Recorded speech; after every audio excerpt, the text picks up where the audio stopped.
सवाल बहुत सारे हैं। जब केदारनाथ में घोड़े खच्चरों पर मुसीबत आई, 14 घोड़ों की जा चुकी है जान, और पता लगा है कि इक्वाइन जो वायरस है वो इनके अंदर पाया गया। लेकिन यहाँ पे आपको बता दूँ कि 4 धाम के कपाट खुलने के बाद 4 धाम जो बहुत तेज़ी से चल रहा था उसमें 13 घोड़ों की मौत की खबर आई।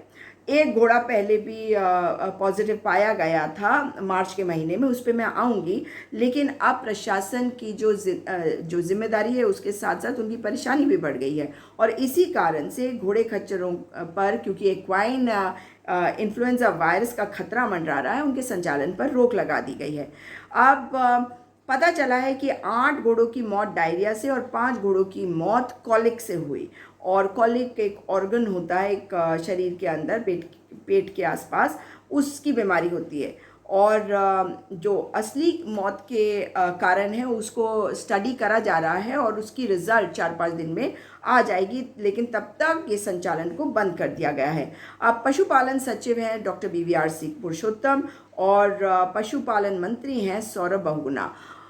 डॉक्टर BVRC पुरुषोत्तम सचिव पशुपालन विभाग के, वो कहते हैं कि जब उन्हें पता चला एक्वाइन इन्फ्लुएंजा के बारे में तो उन्होंने कई कदम उठाए थे, और ये बीमारी जो है इंसान तक नहीं पहुंचती मगर एक घोड़े से दूसरे घोड़े में बहुत आसानी से फैल सकती है। इसमें नाक बहती है, तेज बुखार के साथ साथ कफ भी होता है घोड़े को।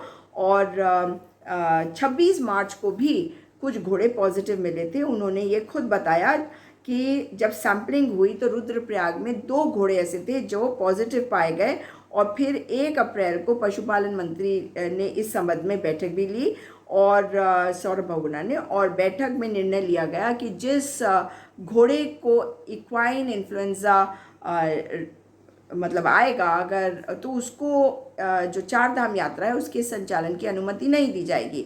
अब कितने घोड़ों की सैम्पलिंग हुई? 16,000 घोड़ों की सैम्पलिंग हो चुकी थी 4 अप्रैल से 28 अप्रैल के बीच, 16,000 की, और इनकी जांच श्रीनगर और हिसार लैब में कराई गई थी, और 16,000 में से 152 सैंपल्स पॉजिटिव भी आए थे।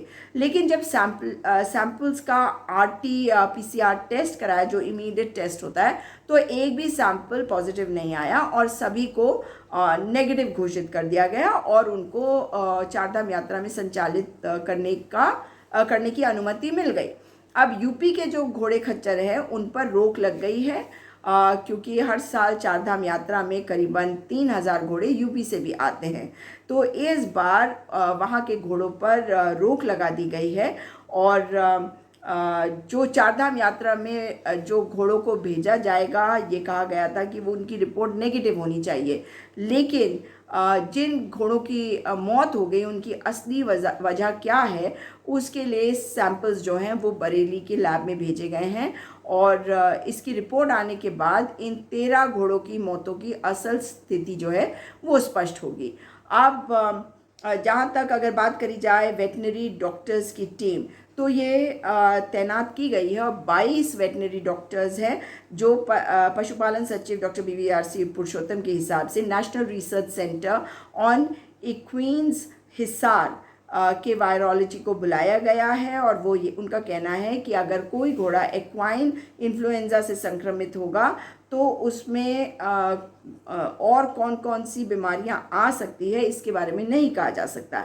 जो 13 घोड़ों की मौत हुई है उसको देखते हुए 22 वेटनरी डॉक्टर्स की टीम को तैनात करा गया है, और साथ ही national research centre on equines Hisar के 2 वैज्ञानिक भी यहाँ मौजूद है। सवाल ये उठता है कि अगर आपके पास ये इन्फॉर्मेशन पहले से थी तो आपने पहले कोई कार्रवाई क्यों नहीं करी? उत्तराखंड सरकार को बताना चाहिए कि 4 धाम यात्रा में इन घोड़ों का इस्तेमाल प्रतिबंधित क्यों नहीं किया गया, क्यों आपको जो RT-PCR टेस्ट है वो कराना पड़ा? आपके पास इतना समय था, आप फुल फ्लेजेड टेस्ट कराते ताकि कोई भी संक्रमण वहाँ पे ना आता। लेकिन भारतीय जनता पार्टी की सरकार, इनको कुछ भी कहो आप, उसका कोई फ़ायदा नहीं होगा। लेकिन अब ये देखने की बात है कि सरकार क्या कदम उठाती है, क्योंकि ये बहुत ही चिंताजनक विषय है कि 13 घोड़ों की मौत हो चुकी है, और ये पता चल रहा है कि पॉजिटिव आए हुए भी नेगेटिव आ गए थे, इसलिए उनका संचालन जो है वो अलाउ किया गया।